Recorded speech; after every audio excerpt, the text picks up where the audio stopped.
Olá, vamos à aula de processo de admissão. Então, uma documentação pertinente ao processo de admissão. Os documentos que precisam, além de serem apresentados, eles precisam também ser assinados, confeccionados e assinados pelo funcionário, ok? Bom, primeiramente, o que é o processo de admissão? O ato, esse momento da admissão, né, ele se inicia através do contrato de trabalho. Então, através do contrato, a gente tem a oficialização da relação de emprego. Lembra que nós falamos sobre a relação de emprego e também falamos das relações trabalhistas, que não necessariamente a relação de trabalho, ela configura numa relação de emprego.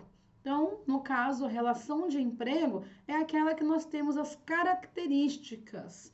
No caso, subordinação, pessoalidade, habitualidade, né? Então, você tem ali o salário.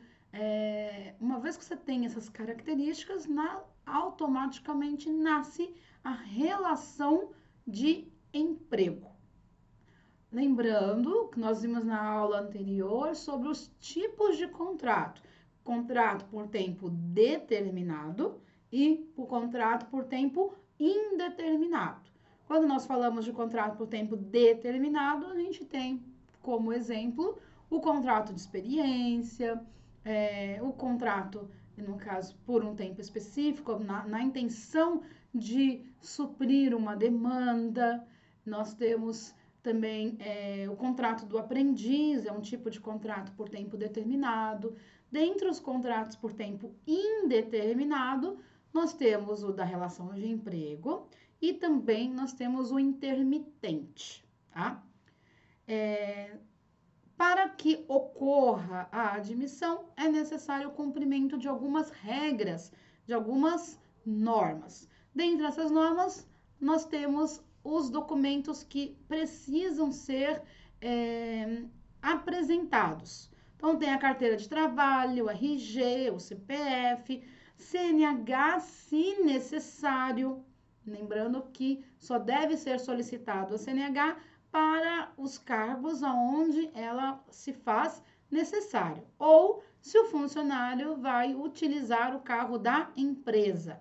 O título de eleitor, certificado de reservista para os homens, certidão de nascimento ou casamento, lembrando que para as pessoas que são casadas, elas não possuem mais a certidão de nascimento. Comprovação de escolaridade, lembrando que no E-Social ele solicita a comprovação da escolaridade. Certidão de nascimento dos filhos menores de 14 anos, para quem possui filhos, registro profissional para o exercício das atividades, onde se faz necessário a comprovação de um registro profissional. Exemplo, médico, engenheiro, advogado, contador, onde você tem a regulamentação por um órgão, né, por detrás do exercício da profissão.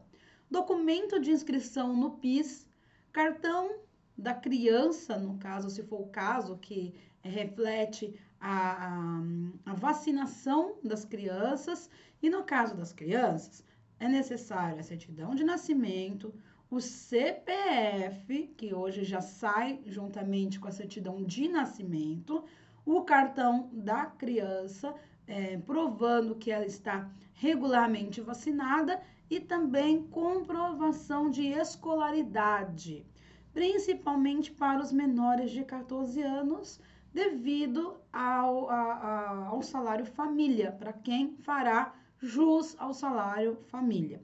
Comprovante de endereço, foto, se necessário, muitas empresas hoje tiram a foto, exame admissional, então no ato que você entrega a solicitação da documentação, você já entrega também a guia de encaminhamento para o exame admissional. Lembrando que o exame admissional, ele é custeado pela empresa e não pelo empregado, o futuro empregado. E outros documentos que a empresa achar necessário.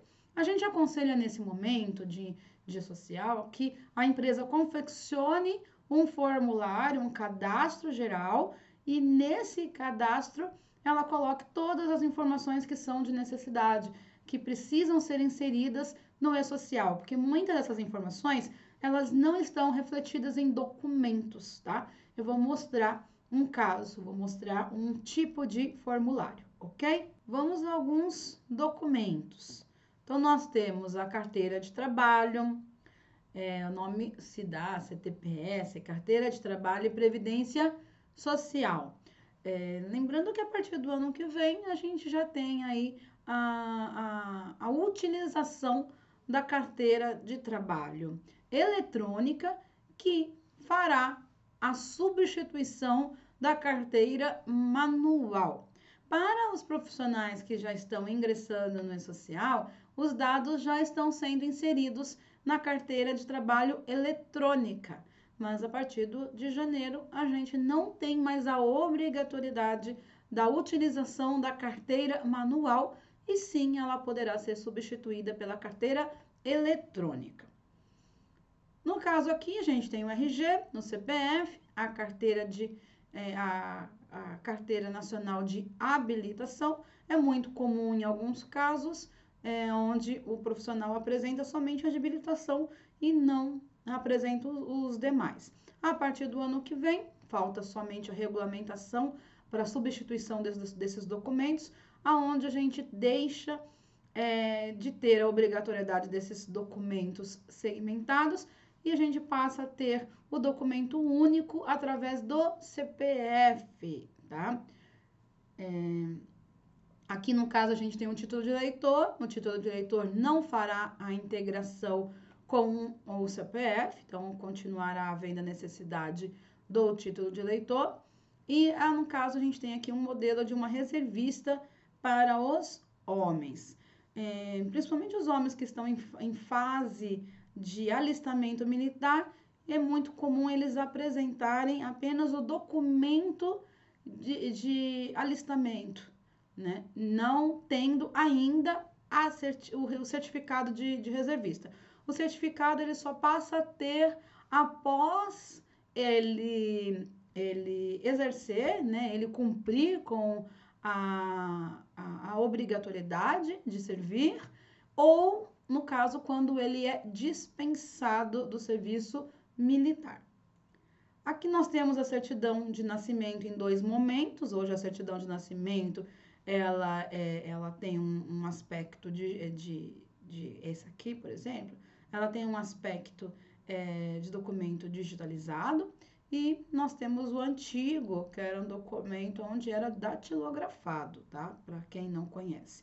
Para as pessoas que ainda não foram casadas, elas possuem certidão de nascimento. A partir do momento que a pessoa ela se casa, aí ela deixa de ter a certidão de nascimento, onde a certidão de nascimento praticamente não tem mais validade, porque ela foi substituída pela certidão de casamento. Mesmo que ela venha a se divorciar, aí ela passa a ter a certidão de casamento averbada e não retorna para a certidão de nascimento. Aqui nós temos o documento do PIS/PASEP. PIS/PASEP significa Programa de Integração Social. O PIS era utilizado na área privada e o PASEP utilizado para servidores públicos. Houve a unificação do documento. A partir de janeiro, então a gente vai ter uma alteração aonde deixa de haver a obrigatoriedade do NIS, tá? O nome que se dá é o CNIS, Cadastro Nacional de Informações Sociais, que ocorre através do PIS. Então, a partir de janeiro, a gente deixa de ter essa obrigatoriedade de inserir, de fazer essa inscrição desse documento do PIS, porque o CPF ele vai passar a obter, a substituir essa necessidade, uma vez que o CPF será o documento de identificação unificado, nós deixaremos de ter a obrigatoriedade da inscrição no PIS. tá? Ou no NIS, como muita gente, ou como é o nome atual. Ainda utilizamos a expressão PIS. Hoje a gente tem PIS, NIT, então são várias, PASEP, vários termos que são utilizados para o NIS. Com o E-Social, a gente teve a integração entre todos eles. Por isso, a necessidade da qualificação cadastral. Bom, o atestado de saúde, então a pessoa deve receber uma guia de encaminhamento antes, né? Vou mostrar aqui uma opção de uma guia de encaminhamento, só um momento. Então, a gente tem aqui uma guia de encaminhamento médico, né, na nossa empresa. Então, aonde você vai colocar o nome do funcionário, os seus dados, quais os riscos que possa haver, o tipo de exame que está sendo solicitado, se tem algum exame adicional, encaminhar o profissional juntamente com essa guia, né, onde vai colocar aonde deve ser colocado o cargo a ser exercido, né, idade e etc, tá? Ele leva essa guia até a empresa de medicina ocupacional para a realização do exame. E depois ele vai retornar com o atestado médico. Retornando aqui, nós temos o atestado de saúde ocupacional, aqui no caso, para o exame admissional. Eu vou mostrar depois outro desse atestado. Alguns documentos que devem ser preenchidos no ato da admissão. A declaração de encargo de salário família para fins de dependência no imposto de renda, uma vez que o profissional ele tem o empregado dependentes e ele está dentro da faixa de cálculo do imposto de renda, os dependentes eles são deduzidos. Termo de responsabilidade de salário família. Então, para as pessoas que farão uso do salário família, têm direito de receber o salário família, eles precisam assinar um documento com tais informações. Para as empresas que fazem compensação de horas, quando não trabalha aos sábados e essa hora é compensada na semana, deve ser apresentado esse acordo de compensação de horas e onde o funcionário concorda com tal compensação. O termo de opção do Vale Transporte é extremamente necessário, não só se ele precisa de Vale Transporte, mas também se ele não precisa. Então, aí você tem lá, não opto pelo Vale Transporte, aonde deve ser também assinado a não opção pelo Vale Transporte. Para os funcionários, ainda nesse momento, para os empregados na qualidade de primeiro emprego, a empresa faz o cadastramento desses funcionários no PIS. A autorização para qualquer desconto em folha de pagamento, qualquer desconto que não seja o INSS ou o imposto de renda, todo e qualquer tipo de desconto que possa vir a ter, o funcionário precisa autorizar, tá? No próprio opção do Vale Transporte já tem essa declaração onde ele permite o desconto do Vale Transporte.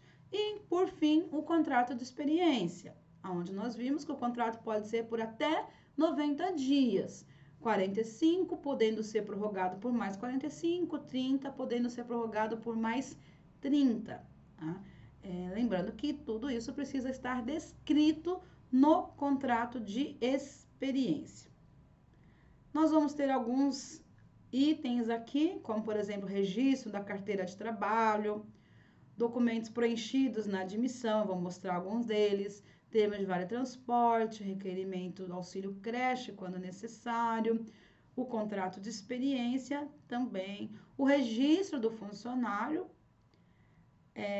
O registro do funcionário pode ser tanto em ficha quanto no livro. Então, todos os documentos precisam passar para os livros. Nós ainda não tivemos a substituição desses trâmites, né? Ainda é obrigatório o preenchimento desses documentos. E lembrando que após a admissão, tem que ser reunida toda essa documentação que o funcionário trouxe, onde é montado o prontuário dele. Então, na sala de aula, vocês receberam um pacotinho com vários documentos que eu vou mostrar agora, aonde esse documento, esse pacotinho é como se fosse o prontuário do funcionário. Devendo todos esses documentos que foram recebidos, eles devem ser mantidos guardados. Logo depois de ser feita a admissão do funcionário, deve ser feito o CAGED. O CAGED é uma declaração, Cadastro Geral de Empregos.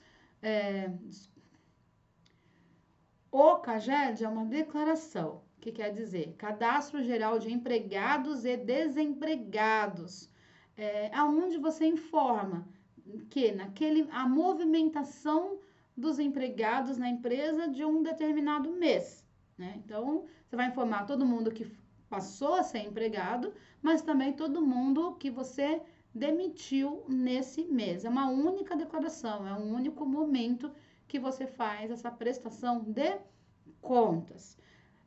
Lembrando que os documentos que você vai solicitar por funcionário, você não pode manter a guarda desses documentos originais, somente o da carteira de trabalho, mesmo assim por um período de 48 horas. Os demais documentos, aconselho você a pedir o original e cópia. Para quem, no caso, você pode pedir só o original e tirar a cópia dentro da empresa também. Isso vai do trâmite da empresa. Se você solicitar original e cópia, no ato ali, você pega o original, confronta com a cópia, checa todos eles, porém devolve para o funcionário todos os documentos originais, não mantendo a guarda. Somente vai reter a carteira de trabalho, ok? Bom, vamos à prática? Então, eu vou mostrar para vocês agora todos os documentos que vocês receberam em aula para prática do processo admissional, ok? Então, primeiro, vocês receberam a capinha, onde vocês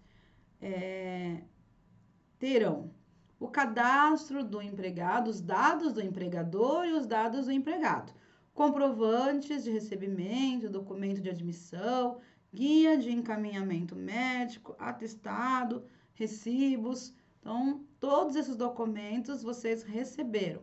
Para quem não esteve em sala de aula, eu vou mandar via e-mail, mas vocês também receberão, tá guardadinho lá na sala, a pastinha de vocês com todos esses documentos. Se quiserem antecipar, para não perder o fio da meada na próxima aula, que eles já devem estar preenchidos na próxima aula, ok? Primeiro documento que vocês receberam foi o cadastro do empregador. Então, quem nós somos? Nós somos a Indústria e Comércio Galvão, somos uma indústria de artefatos plásticos, fundada, o CNAE. CNAE é o Cadastro Nacional de Atividade Econômica. Ele vai ser utilizado para que a gente possa encontrar o nosso código de terceiros. Então, ao endereço onde ele está situado, nosso e-mail, nosso CNPJ, que nós vamos utilizar. Inscrição estadual, o nosso código do FEPAS, o código de terceiros. Então, aqui eu citei uma conta, um endereço do banco, o sindicato ao qual nós fazemos parte, o código da entidade sindical, o CNPJ e o endereço do sindicato. Abaixo, nós temos o cadastro do nosso empregado, que nós faremos o cadastramento. Então, nós vamos admitir o Joaquim Batista, onde tem os dados dele, como data de nascimento, filiação,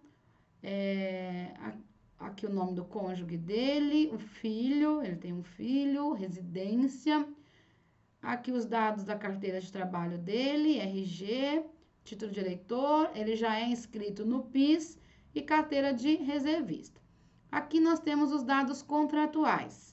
Então, data de admissão dele, o cargo, o CBO, no de vocês não têm o CBO, precisa ser localizado, o registro, o salário, ele apresentou que ele já teve a comprovação, que ele pagou a contribuição sindical, agora, a partir desse ano, a gente teve uma série de alterações, onde não é mais obrigatório, mas até então, até o ano passado, quando o funcionário entrava no meio do ano, onde já passou o mês de contribuição sindical, ele tinha que apresentar a comprovação, caso contrário, a empresa faria o recolhimento para o sindicato ao qual a empresa fosse filiada. A partir de 2019, a gente não tem mais essa obrigatoriedade, uma vez que a contribuição sindical não é mais obrigatória, sim facultativa.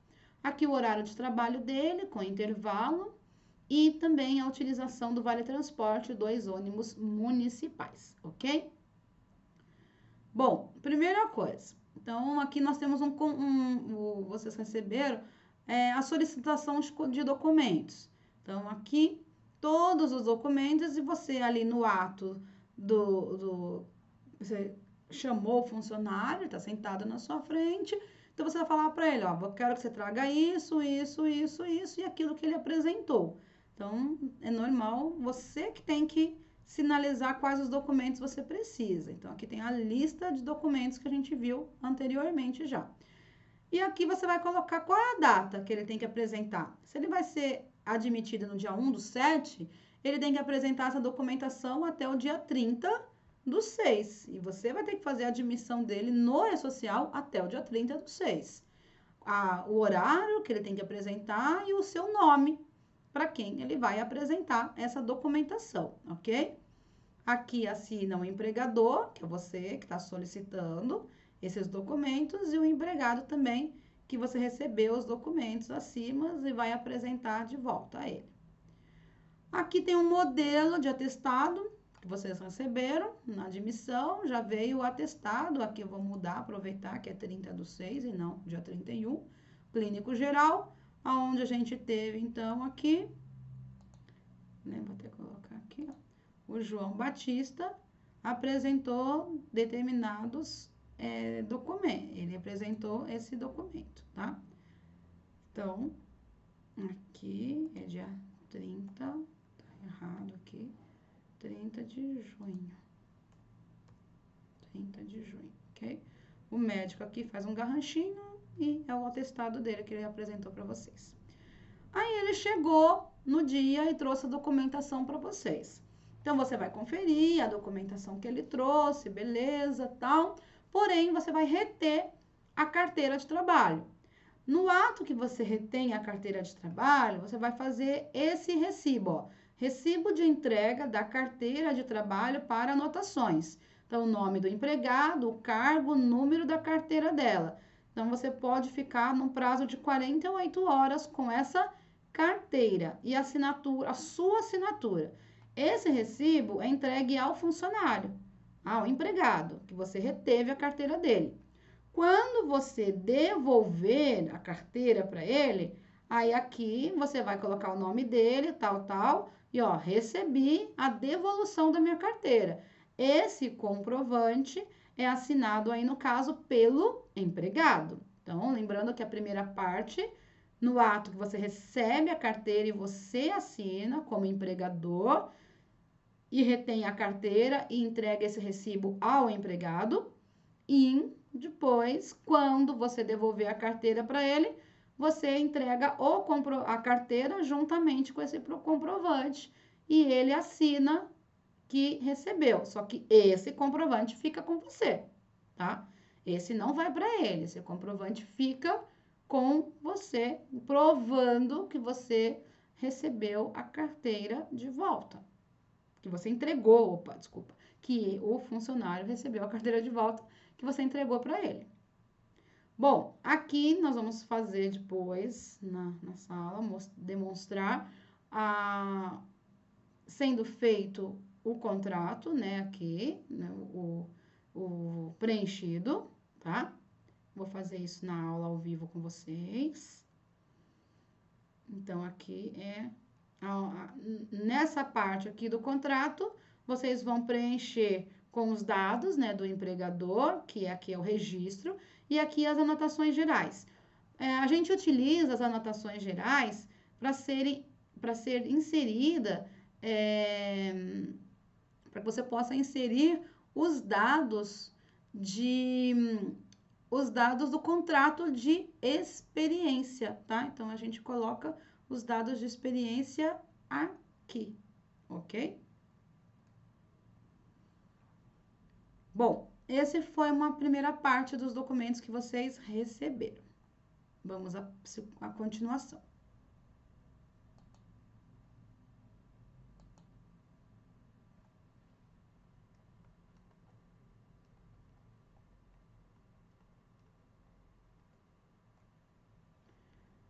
Outro documento que vocês receberam é a ficha de registro do empregado.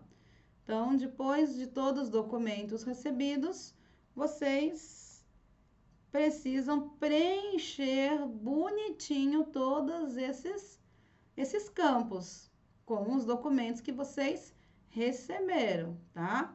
E na parte de trás é onde vai ter toda a movimentação do empregado. Então, aqui a parte de férias, contribuição para sindicato, ok? Então, todos, ó, acidentes de trabalho, alterações no salário e no cargo dele, tá? Então, aqui vocês vão... Essa é a ficha. Em algumas empresas utilizam o livro e outras empresas utilizam a ficha, né? Então, hoje a ficha praticamente ela fica no sistema e você acaba imprimindo quando precisa dessa ficha, mas ela tem que ficar no prontuário do funcionário, ok? Então, depois eu quero ver o preenchimento dessa ficha. Eu não vou fazer o preenchimento com vocês agora, porque eu gostaria que vocês tentassem fazer sozinhos, para gerar dúvidas, ok? Esse é o DCN, que é o documento de cadastramento do NIS. É quando você tem um funcionário que ainda não tem inscrição do PIS. Lembrando que até o final do ano ainda é obrigatório que você faça essa inscrição, tá? Eu entreguei para vocês em forma de formulário, para quê? Para que vocês possam saber todos os documentos que são solicitados, ó, todos. E na parte de trás, traz o devido preenchimento. Hoje, esse cadastramento pode ser feito através da conectividade social. Então, através da internet, você pode fazer o acesso a essas informações. Na apostila de vocês, vocês têm todos os detalhes de acesso à conectividade para poder fazer esse preenchimento e também a inscrição desse PIS, ok? Aqui nós teremos o acordo de compensação de horas. Lembra que eu citei que para as empresas onde o funcionário compensa horas, ou seja, por exemplo, não trabalha aos sábados porque ele trabalha a mais na semana. Então, é muito comum o funcionário que compensa as 4 horas restantes do sábado, compensa na semana, então dá cerca de 48 minutos por dia. Então, aqui você vai celebrar esse acordo, onde o funcionário concorda que ele está compensando o sábado durante a semana, principalmente em escritórios, para quem não trabalha aos sábados, ocorre a celebração desse acordo. Então, você vai colocar pelo presente acordo para compensação de horas de trabalho, firmado entre a empresa Indústria e Comércio Galvão, estabelecida na Avenida Utinga, 1110, município de Santo André, São Paulo, no ramo da indústria e artefatos plásticos, e seu empregado, o Joaquim, abaixo assinado, prestador da carteira de trabalho, previdência social, número tal, cumprirá a jornada de 44 horas semanais, se for essa a jornada dele. E fica convencionado que o horário normal de trabalho dele será o seguinte. Então, de segunda-feira, das 8 às 17h48, com intervalo das 12 às 13, ok? Então, tá. Esse tem que ser colocado aqui, exatamente, para que... E a mesma coisa tem que ser repetida todos os dias. Sábado, ó, compensado. Domingo, descanso semanal remunerado. Quando o feriado recair no sábado, a compensação de horas naquela semana ocorrerá normalmente, compensando assim feriados ocorridos de segunda a sexta, aonde não será necessária a compensação das horas daquele dia, ok?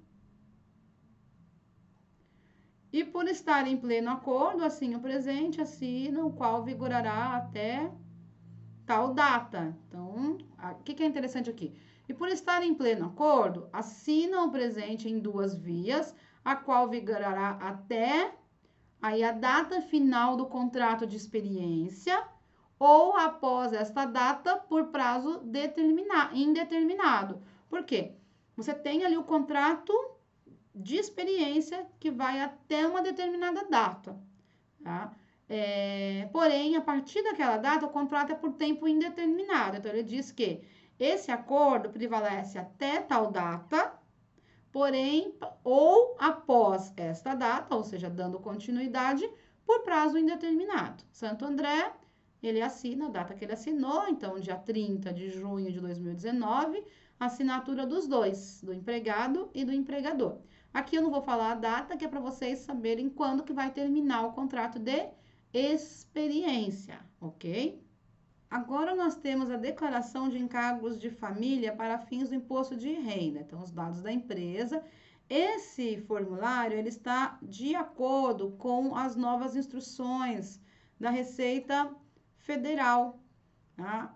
É o que nós estamos utilizando para prestar informações para o E-Social. Então, aqui, ó, nome completo dos dependentes, tipo de dependente e aqui o código do dependente no E-Social, que é esse código que tem aqui embaixo, ó.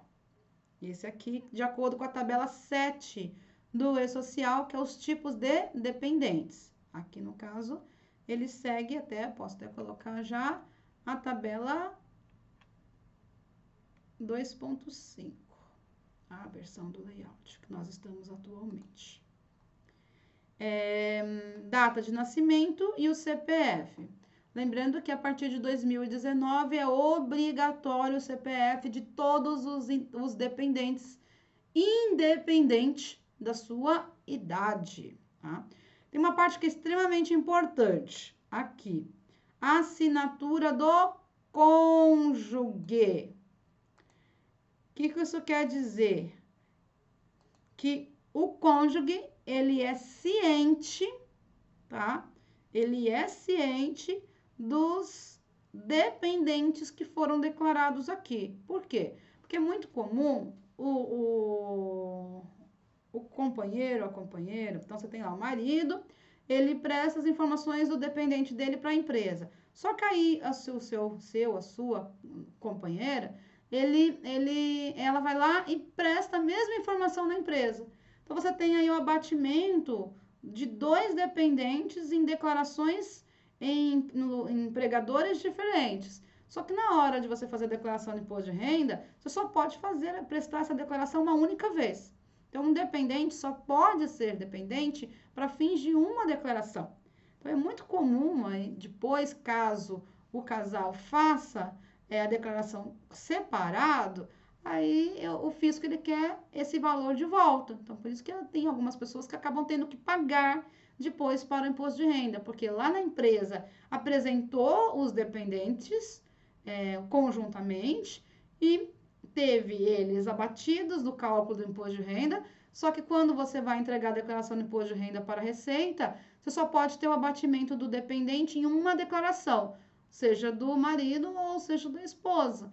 E para aquele que ficou sem o dependente na declaração, você vai acabar tendo que restituir esse valor para a Receita Federal. Então, ou seja, você vai acabar pagando caso você não tenha uma restituição que cubra esse valor. Então, por isso que é extremamente importante esse novo tipo de declaração. Para quem assinou outros tipos de declarações anteriores, a gente tem solicitado que essa declaração, caso as anteriores não tenham a ciência do cônjuge, ela precisa ser renovada, ok?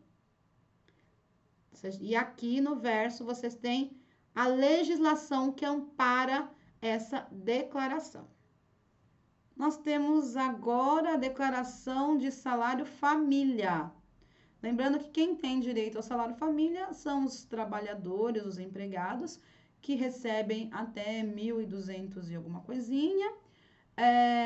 E se eles possuem filhos, idade até 14 anos. Então, ele recebe um valor de salário família. Porém, precisa apresentar a declaração de vacinação da criança e também uma declaração de escolaridade. Aqui, então, tem os dados da empresa, os dados do segurado, os dados do filho e data de nascimento, tá? Então, aqui também assina tudo bonitinho o documento e fica guardado. Essa é a declaração de responsabilidade, o termo de responsabilidade no que diz respeito às informações para salário família. Agora, aqui nós temos um modelo de solicitação de vale transporte, onde aqui nós temos os dados do empregado, os dados da empresa, um compromisso, qual é o meio de transporte utilizado, então, para o trabalho, para a residência. Nesse modelo, eu não tenho a não opção, mas na maior parte dos novos modelos existe. Aqui você pode colocar um quadradinho também, nesse modelo ele não permite, mas eu posso colocar um quadradinho aqui, ó, tipo, não opto, e ele assina, caso ele não deseje, tá? Porque andou acontecendo de muitas vezes da empresa o funcionário não optar, e aí depois ele contesta isso judicialmente, uma vez que é um benefício legal. Então, por isso que nos dias de hoje a gente pede que, independente se ele vai utilizar ou não, que ele faça a opção ou a não opção pelo vale transporte, você deixa o documento guardado, ok? Não existe em legislação a distância ao qual o funcionário tem direito ao vale transporte. É um bom senso se ele precisa ou não do vale transporte para poder ir trabalhar. Na legislação também não cita limites de conduções que ele possa pegar. E também é muito comum em algumas empresas falar assim, a gente só paga uma condução. Não existe amparo legal para isso, né? A legislação, ela fala sobre a necessidade do auxílio condução, que é o auxílio vale transporte. É aconselhável o pagamento do vale transporte ser feito através do vale transporte, vale condução, vale gasolina, e não optar pelo pagamento em dinheiro. O pagamento em dinheiro é pecúnia. Pecúnia, ele integra a remuneração para fins de incidências tributárias, tá? Por mais que o seu sindicato fale que tem que ser pago em dinheiro, se for pago em dinheiro, automaticamente vai ter incidência tributária. O sindicato, ele não tem poder para legislar tributariamente, e sim somente a Receita Federal. Nós temos casos de exceções onde não haverá a incidência quando provado, claro, no caso, o funcionário ele começou a trabalhar, então ele pode receber ali em dinheiro para a primeira, segunda semana, uma vez que ainda não foi confeccionado o cartão para quem paga através de cartão, nos lugares onde o vale transporte é em cartão, ele não tem ainda o acesso ao cartão. Então, nesse caso, é permitido. O vale transporte tem que ser pago antes do funcionário iniciar o seu trabalho e não depois. O vale transporte é um benefício para que ele possa trabalhar. Outra condição também que é permitido o recebimento em dinheiro são para funcionários que não a região do trabalho, a região onde a empresa está situada, não tem acesso ao transporte público. Então, aí, nesse caso, ele pode receber em dinheiro para que ele possa optar por uma outra forma de condução, como, por exemplo, a própria condução, a condução própria. Ou algumas empresas oferecem o vale combustível. Também, outra exceção são os casos onde o funcionário, ao sair da empresa, ele não tenha mais acesso à condução. devido ao horário, por exemplo. Nem todas as regiões são servidas de transporte durante a madrugada. Então, nesse caso, ele pode receber em dinheiro o retorno para que ele possa ter uma outra opção de retorno, ok? Então, essas são algumas condições. Nós também temos uma base legal, onde ela ampara o recebimento em dinheiro em caso de transporte temporário. Então, também aí no caso é permitido o pagamento em dinheiro, ok? E por último, nós temos o nosso contrato nosso contrato de trabalho a título de experiência, onde você vai colocar os dados dos funcionários, a fonte empregada, empregadora, então eu tenho, né, um correlacionamento. Aqui tem algumas cláusulas básicas, né, entre os dois. Aqui o presente vigorará, então aqui é o termo do contrato de experiência, de tal a tal. Então lembra que aqui você pode fazer primeiramente por um prazo de 45 ou 30 dias. E aí depois ele vai ser prorrogado. Pode ser inserido outras cláusulas que julgarem necessárias também. Aí ele diz, ó, na hipótese desse ajuste, transforma esse contrato por prazo indeterminado, caso ele não seja prorrogado, ok? Alguns contratos você já tem a prorrogação, não é o caso esse, mas você tem a prorrogação no próprio contrato também, ok? Então, esse é um modelinho aqui de contrato de trabalho, ok? Bom, então, concluímos a nossa aula de processo admissional, aonde nós vamos, solicito que vocês façam preenchimento de todos os formulários e nós vamos, então, online, tirar as dúvidas ou na própria sala de aula. Então, na primeira hora, então ali naqueles primeiros minutos da aula, enquanto vocês estão chegando, ele vai ser aberto para tirar essas dúvidas, ok? Então, até a próxima aula.